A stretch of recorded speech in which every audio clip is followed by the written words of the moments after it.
Hello everybody, welcome back to Neuroscience. Today we're going to go through the senses of smell and taste. So starting with the olfactory system, it's underdeveloped in the humans compared to canines. So it's called microsmatic, and it's a straightforward system. It transmits the sense of smells from the olfactory epithelium to the olfactory cortex in the frontal lobe. And the frontal lobe component is going to be the olfactory bulb, which is fed in directly through the cribriform plate, and the olfactory nerves go straight through that. And then that forms the olfactory tract, which goes through the gyrus recti, and then splits into two, into the medial olfactory striae and then the lateral olfactory striae, which is connected to the limbic system, and that's how we have an association between smell and memory. The anterior perforated substance is going to be the blood supply to these deep brain structures. So the olfactory receptor cells are modified bipolar cells, and they make up the olfactory glomeruli.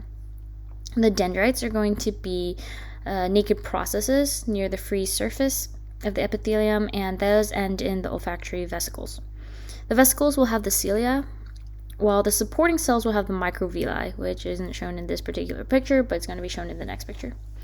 So the olfactory glands of Bowman and the microvilli are going to secrete a mucus film, and the mucus film is going to allow the odor molecules to attach properly in order to contact the cilia, and keeps the mucosa from drying out and from being damaged. The olfactory receptors are going to be exposed to the outside of the cell, and they are continuously being degraded and renewed by like the stem cells, like right here. And the axons of the receptor cells are fine unmyelinated fibers. The glomeruli are made out of the mitral, the periglomerular, the tufted, and the stellate cells. So they're all like surface level, right? And those are in contact with the cribriform plate. The mitral cells will connect the glomeruli to the olfactory nucleus, and the periglomerular cells are going to connect in the cortex to the olfactory glomeruli.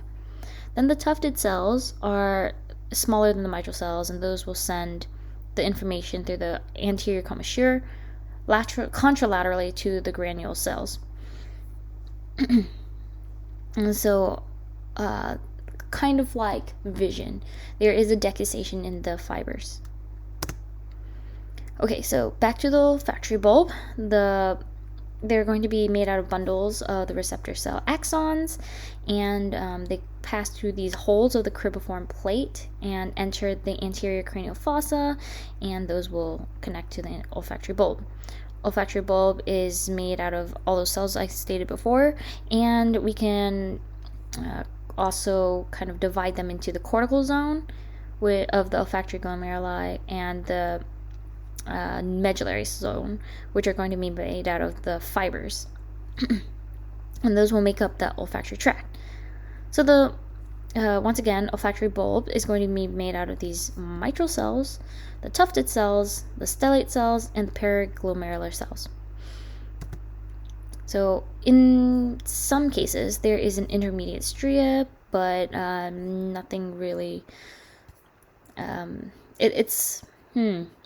It doesn't play a role in giving the patient with an intermediate stria like extra sensitive senses or noses or anything. If you become a neurosurgeon, just have to be aware that there's an intermediate stria. So here is our medial olfactory stria. Here's your lateral olfactory stria, and occasionally the intermediates right here. So if you're ever operating within this region, gotta be paying attention. So there is going to be the diagonal band of Broca bounding all of this. So here's the diagonal band of Broca. It's right next to the olfactory cortex right here.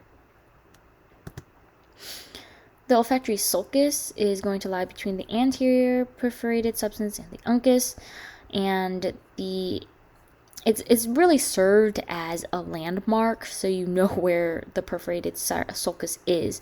Why is that important? Because, like I said before, the anterior perforated sulcus is a major blood supply for all these structures right here. The entorhinal area is the secondary olfactory cortex. So here's the olfactory bulb.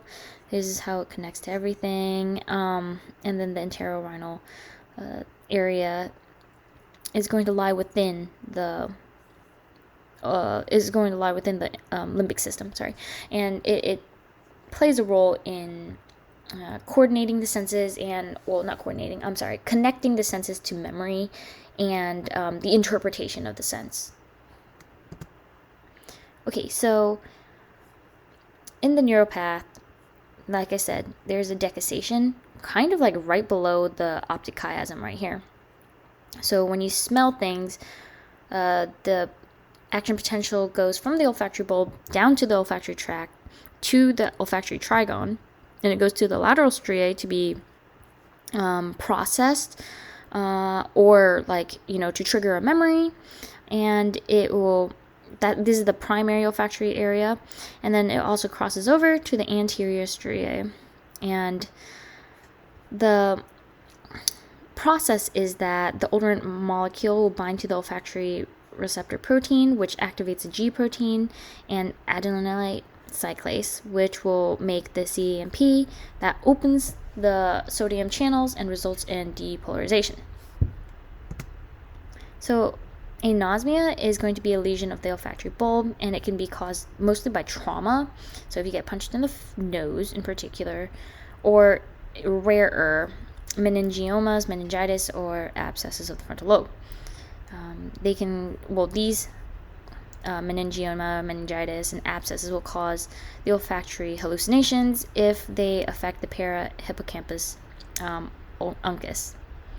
The Foster-Kennedy syndrome is going to be a meningioma of the olfactory groove, and that compresses the olfactory tract and the optic nerve. It's going to cause the ipsilateral anosmia, which honestly you can't differentiate between one nostril being able to smell scents and the other nostrils to be being able to make a different sense of smell.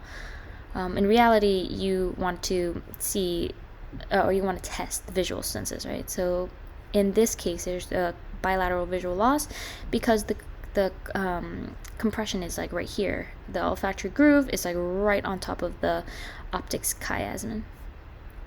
Right here. So here's the olfactory groove in the crystal galley, and here is the optic chiasm. And like I said, it depends on how big it is.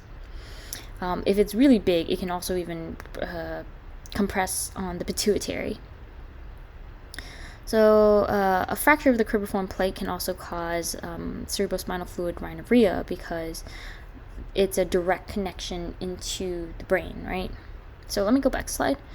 An injury above the trigone, so right here, is going to cause unilateral anosmia, and that is less important than this. An injury below the trigone, there's not going to be causing any anosmia.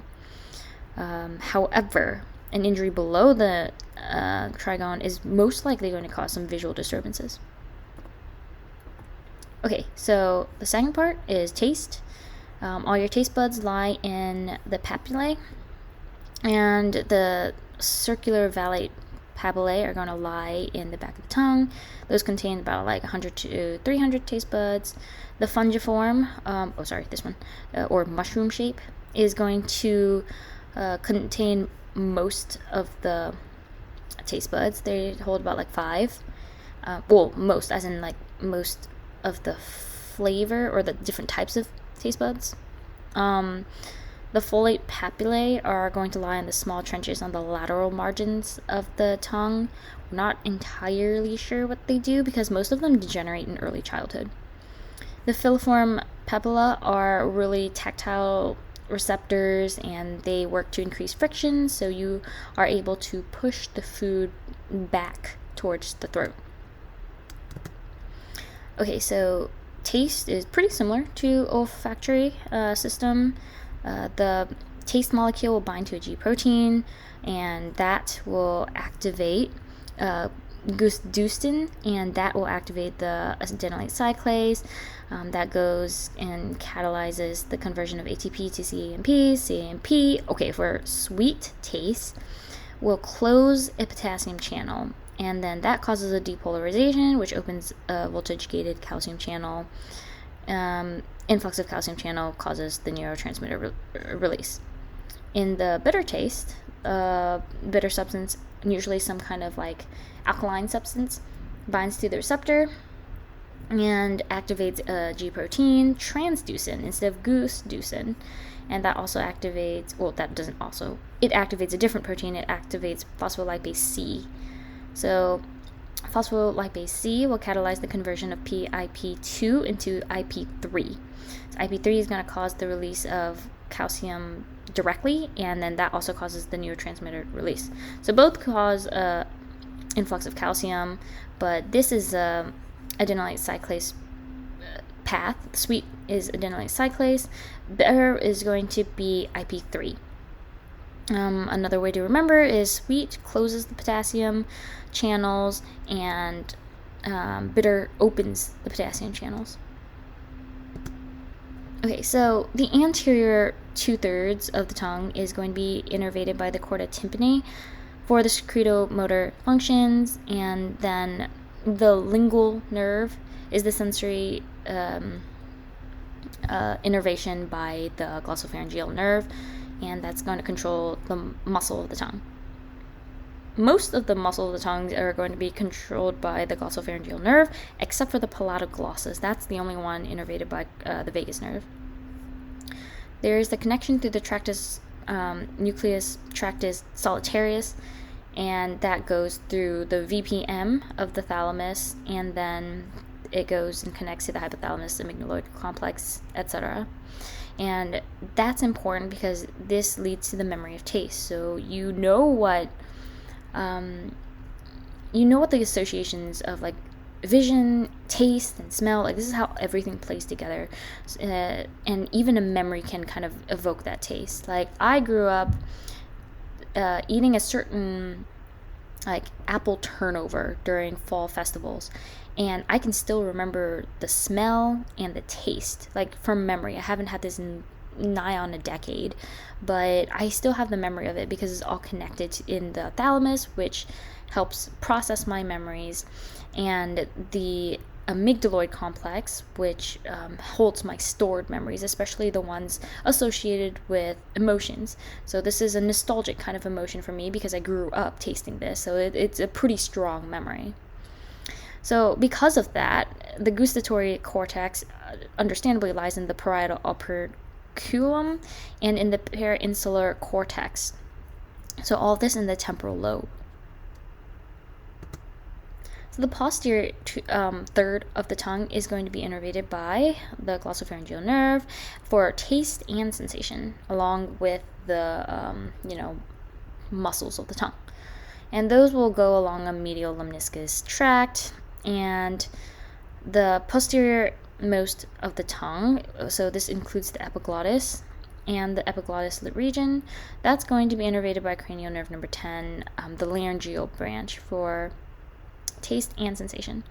I don't think you covered this in anatomy, or maybe you did, but the damage to the cranial nerve number 10 is going to cause a contralateral uveal deviation from the lesion, along with hoarseness of the voice because it's a laryngeal branch, remember. Okay, so there are about like 5 main tastes, and importantly, bitter is very sensitive because this is usually an indication of poison, and it makes it triggers more saliva production in order to wash away the taste of the bitterness, and also to try to purge the body as much as you can from allowing the alkaline substances from binding or being absorbed or broken down. And then salt will dry out the mouth because of osmosis. So as you can see here, type 1 are going to be a glial-like, and those are generally the ones that recognize salty taste. Type 2 are going to be your sweet taste usually, there's bitter and then the umami. So it depends on which type 2 cell it is, but those will recognize those three molecules. Type 3 cells are going to recognize sour tastes, and type 4 cells are going to be your basal cells. So these are your support cells, and then of course there are your stem cells. Your taste buds actually regenerate very quickly. They have a very short lifespan, so they're constantly being degenerated and reproduce, similar to the olfactory receptors. That's it for now. Thank you for your attention, and good luck studying.